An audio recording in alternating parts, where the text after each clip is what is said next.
faces in here. Over the past year, I've been working with INEDA putting together this service technician apprenticeship program. Have the pleasure to meet most of you in here, but I'm excited to share this with some new faces. So I'll get right into it. My name is Christian Gray. I started a company called AxisU about 3 years ago. Really after working with a nonprofit, a national nonprofit called Jobs for America's Graduates. And they work with at-risk high school students across 1,600 high schools all over the country.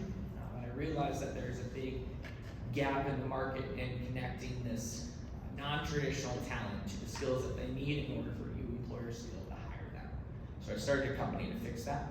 I partnered with the association about 6 months ago officially. I've been traveling all over the Iowa-Nebraska area, really getting to know you guys, really understanding those needs more, and starting to fill those workforce gaps. Worked with about 18 locations across Iowa, Nebraska, and now Kansas. So AxisU, we are a federally approved training provider for apprenticeships. We operate in healthcare, construction, manufacturing, and obviously the equipment industry.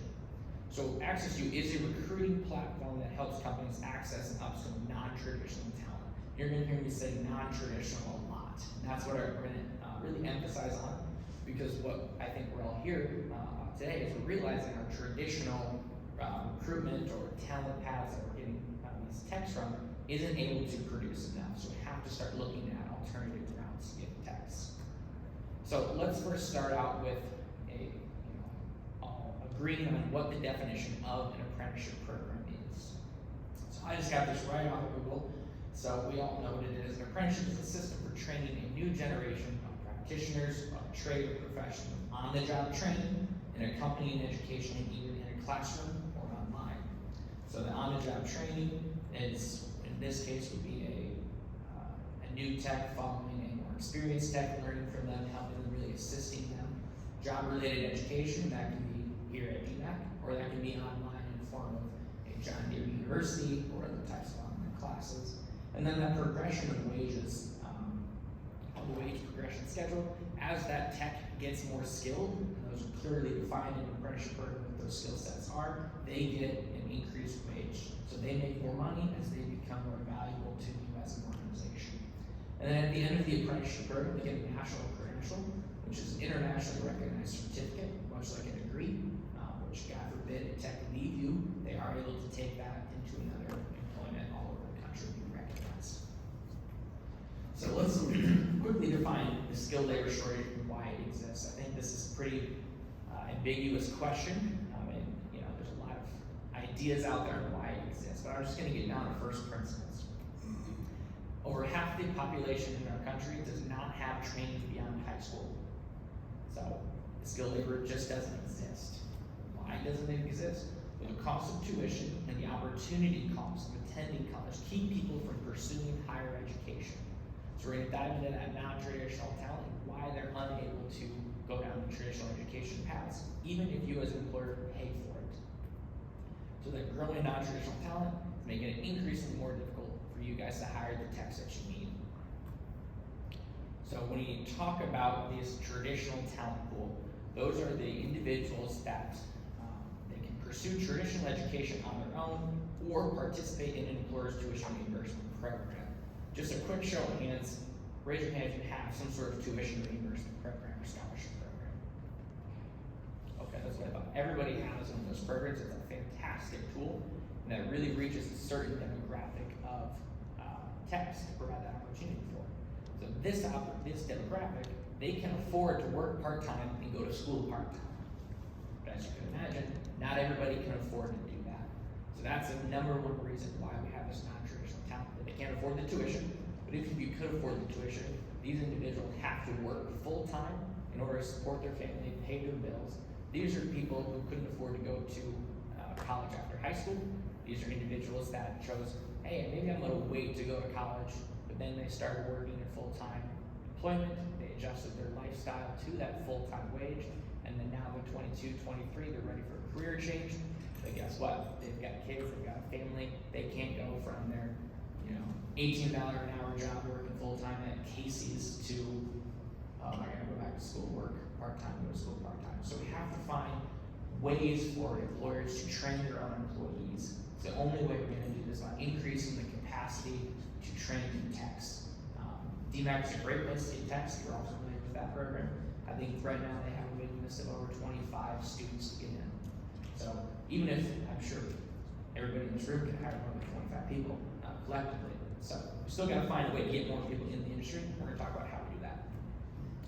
So we are recruiting and training management platforms specifically for diesel mechanic apprenticeship programs.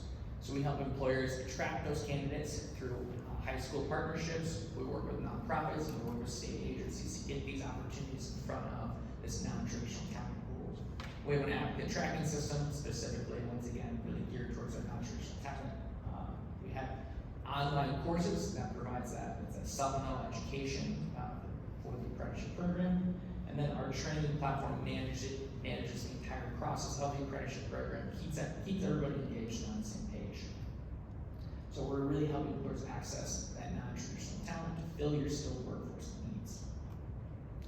So what we talk about is really changing the offer. You're going to get access to more people. So if you think about a traditional job posting that says 2-year degree, 2 years of experience, if you're someone scrolling on Indeed and you don't have access to go down that path, you're just going to scroll past that job description.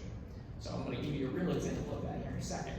But we're really focused on these 3 demographics. Internal candidates, so how can you use this platform, this training to really upskill existing employees into that higher ROI position?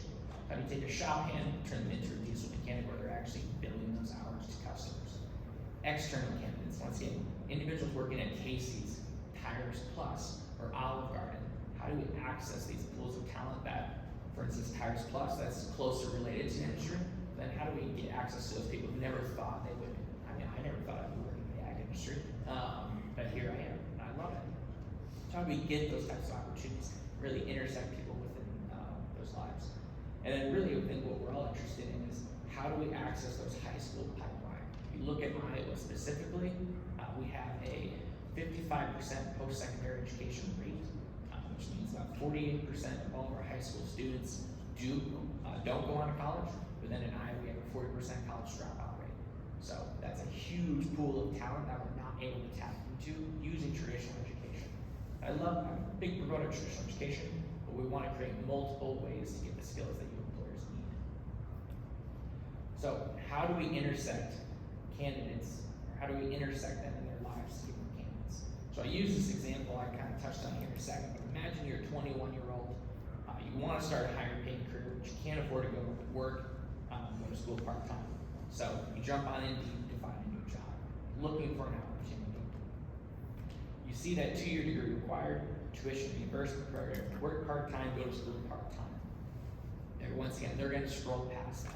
So we want to have something that's different, that's going to get them to stop and read your opportunity. And that's what we talk about using apprenticeship for, internal apprenticeship really. It's earn and learn here, full-time work, all training is provided for free. That's an opportunity where that person can go from that $18 an hour at Casey's right into an $18 an hour job working for you full-time, 40 hours a week. There's no disruption in their lifestyle change, but now you have that tech, and now you have the resources to upskill them into a certified diesel mechanic. So what I really want to touch on more specifically is that high school pipeline. So I think we're all interested in getting access to more high school students, so I'm going to break that process down for you guys using the apprenticeship program. So I know you all work with high school students, you've brought them into your shop before. The way we're able to provide a special relationship to get more access to those students is we provide high schools what we call a virtual career academy.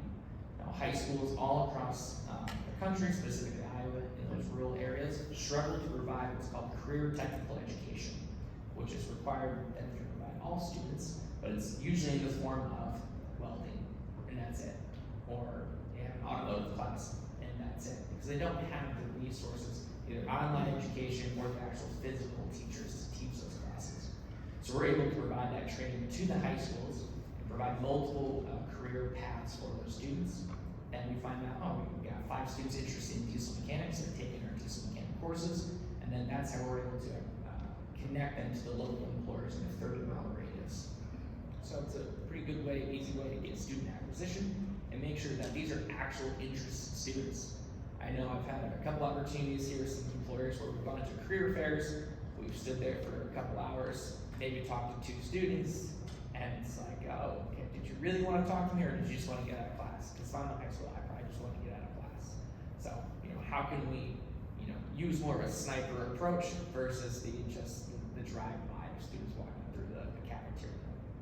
So, I used an example of a location out in Boone, Iowa, equipment dealer, being able to look at all the high schools in a 30-mile radius. So if you look at these list of high schools, there's 1,400 graduating students in a 30-mile radius of this location in Boone, Iowa. So out of that, there's definitely some students that are interested in diesel mechanics or a service technician in the ag or the construction world. So we partner with all of those high schools through our platform. We're able to identify those students, put in front of them the opportunities that are in their area, and then provide them with those skills that they need through these online courses. Small engines, diesel fundamentals, hydraulics, electronics, and so forth. Everything that you're going to need to know. Truthfully, we just copied the DMAX program, so there's something in here from that. Just let you know. So it is an industry standard courses. So how this works at a high level is we recruit candidates from our network of high schools, nonprofits, state agencies. We pre-qualify candidates through a mechanical aptitude test. We intro those candidates for you to interview. If you interview them, you like them, you want to hire them, they work full-time, and work part-time as a high school student during the school year. Maybe that is on Saturday, if you decide to stay open on Saturdays, or you are. And then they work full-time during the summer, or if they are an adult, they do work full-time as an adult, 40 hours a week. They're a full-time employee, they get those full-time benefits, on top of having that additional training to become a certified diesel mechanic. And then they take 2 to 3 hours of the online diesel mechanic courses on their way to earning that diesel mechanic certificate. So really the benefits of this type of apprenticeship program, we highly encourage you to, once again, still use your current apprenticeship program, whether it's a John Deere Tech program, or it's partnering with DMAX mechanic apprenticeship program, but being able to have different modes of training to access different people is really what we're trying to promote here. So really expand the available talent pool. As Iowans, I think if you look at the last 100 years, the net increase of our population has been about 1,000 people. So people are not moving to Iowa, so we have to make do with what we have. So really being able to have that training, to upskill that non-traditional talent, it's going to give you at least a 52% increase in your overall talent pool versus traditional recruiting methods. Really able to accelerate your apprentice learning curve by emphasizing that on-the-job training. I heard a really good quote by a dealer in northwest Iowa. The other day I was with them all week, and he said it used to be, you go to school for 2 years, then you come work for us, and you're pretty valuable, but we had to retrain you on the job. Then it was go to school part-time, work for us part-time. We said, okay, so that's more value. But really what they're after is actually just come work for us, we'll train you. And we're able to see a much more accelerated learning curve for those employees. So that's really what we're trying to promote, multiple pathways. Just a couple of case studies here. Some employers that we work with, both in the equipment world and on the diesel side. So Town & Country, they've got 5 apprentices in their program. From a cost savings of having them recruit, as well as a lower tuition cost, it's about $61,000 in savings. Bass Instructor, Diesel Shop, Bobcat, Omaha. You're able to see, not only are we able to access more talent, but we're really trying to help employers save money, really de-risk that hiring process. I know I've heard a lot of stories about people hiring somebody, they pay for the tuition, and then they leave 6 months later. So we've got some processes in place to help mitigate that. So I just want to open it up. I got a couple minutes left for some questions if anybody wants to, but I will always be following up with you guys after this. So, yes, sir. What's the process you have in place for mitigation if they leave to recruit people we expect? So we do recommend you do have a tuition reimbursement agreement with those students. So very similar to how you might have that with, very similar to how you might have that with DMAC.